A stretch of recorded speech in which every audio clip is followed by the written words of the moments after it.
11. Direct and inverse variations. Introduction. In our daily life, sometimes we need to compare the things.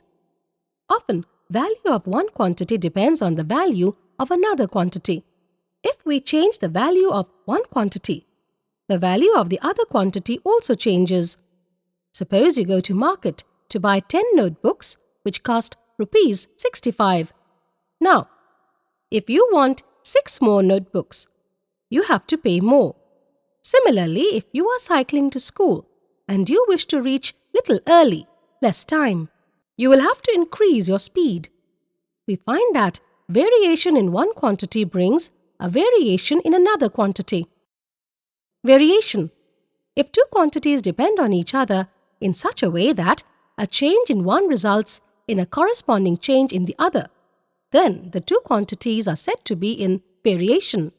The two quantities may depend on each other in such a way that increase in one brings increase in the other, and decrease in one leads to decrease in the other. If one quantity increases, then the other quantity decreases, and vice versa. Thus, there are two types of variations: direct variation, inverse variation. Direct variation, direct proportion. Consider the following examples. Speed of a moving object, train, car, etc., varies directly to the distance. If speed is more, the distance covered in particular time will be more. And if speed is less, then distance covered will be less. The cost of articles and number of articles purchased varies directly. To buy more articles, more money has to be paid, and for less articles, less amount need to be paid. More the working time, more work can be done. And if time is less, then less work will be done.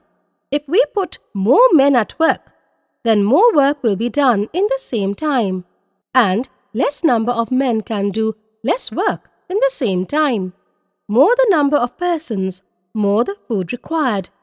Less the number of persons, less the food required. From the above examples, we come to the conclusion that if x and y are two quantities such that if x increases or decreases, y also increases or decreases, then x is said to be directly proportional, varies to y, and is written as x directly proportional to y, or x is equal to ky, where k is the constant of proportionality, or x upon y is equal to k. If two quantities x and y are in direct variation, the ratio of any two values of x is equal to the ratio of the corresponding values of y. That is, x1 upon x2 is equal to y1 upon y2, or x1 upon y1 is equal to x2 upon y2, or x1 y2 is equal to x2 y1. Example: if 12 apples cost rupees 30, what is the cost of 28 apples? Solution: let the cost of 28 apples be rupees x. Then we have apples 12, cost in rupees 30, apples 28, cost in rupees x. More apples, more the cost. Then it is the case of direct variation. Therefore, 12 upon 30 is equal to 28 upon x. This implies 28 into 30 upon 12 is equal to 70. Alternative method: 12 apples cost rupees 30. Therefore, 1 apple costs rupees 30 upon 12. Therefore, 28 apples cost rupees 30 upon 12 into 28, which is equal to rupees 70. Hence, 28 apples will cost rupees 70. Example: the bus fare for the journey of 240 kilometers is rupees 84. What will be the fare for Nainital to Delhi having a distance of 432 kilometers?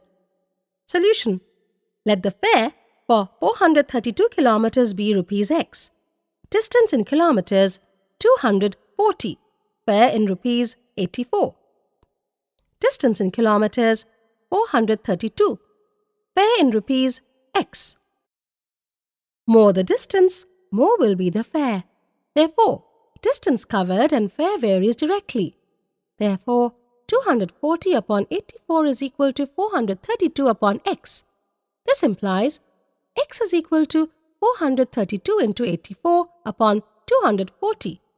This implies x is equal to 151.20. The bus fare for Nainital to Delhi is Rs 151.20.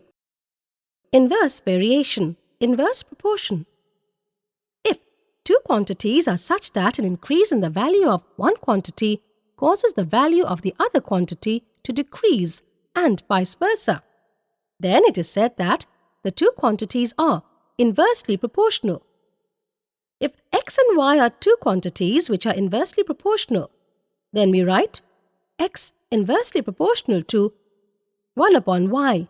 This implies x is equal to k into 1 upon y, where k is the constant of proportionality. This implies xy is equal to k. If two quantities x and y vary inversely to each other, then the ratio of any two values of x is equal to the inverse ratio of the corresponding values of y. That is, x1 upon x2 is equal to y2 upon y1. This implies x1 y1 is equal to x2 y2. Consider the following examples where two quantities are inversely proportional. A. More the speed, less the time taken to cover the distance and vice versa. B. More men at work, less time days will be taken to finish the work and vice versa. C. 1. Suppose A can finish a work in n days, then work done by A in 1 day is equal to 1 upon n. 2. Suppose the work done by A in 1 day is equal to 1 upon n, then time taken by A to finish the whole work is equal to n days. Now let us take few examples to clear the concept. Example: if x and y are inversely proportional, then find the value of A and B. X 20, y 3. X A, y 4. X 5, y B. X 2, y 30. Solution: since x and y are inversely proportional, therefore 20 into 3 is equal to A into 4. This implies A is equal to 15 and 20 into 3 is equal to 5 into B. This implies B is equal to 12. Example: in a hostel, 100 students had provisions for 130 days. After 10 days, 20 students left the hostel. How long would the remaining food last? Solution: since 20 students left, therefore, the remaining food is sufficient for 100 students for 130 minus 10 days is equal to 120 days. But number of students left is equal to 100 minus 20 is equal to 80. Suppose the remaining food lasts for x days for the remaining 80 students, then we have number of students 100, number of days 120, number of students 80, number of days x. If students are less, food will be last for more days. Hence, it is a case of inverse variation. Therefore, 100 multiplied by 120 is equal to 80 multiplied by x. It implies that x is equal to 100 multiplied by 120 divided by 80 is equal to 150. Hence, the food will last for 150 days. Example: A can do a piece of work in 30 days, while B can do the same work in 24 days. In how many days can they complete it if they work together? Solution: A's 1-day work is equal to 1 divided by 30, B's 1-day work is equal to 1 divided by 24.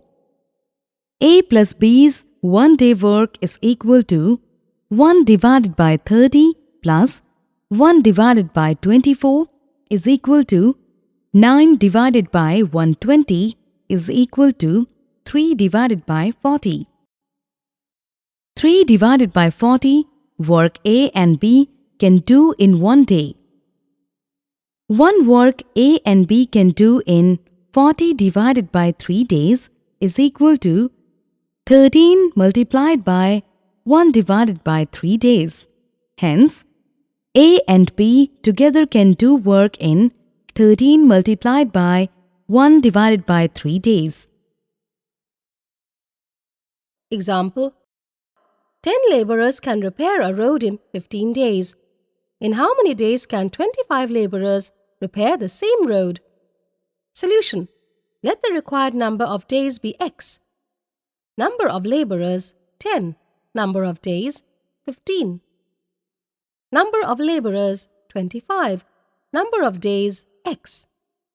More laborers will take less days to repair the road. Hence, these are inversely proportional. Therefore, 10 into 15 is equal to 25 into x.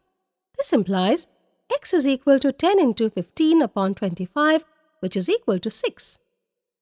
Hence, 25 laborers will take 6 days to finish the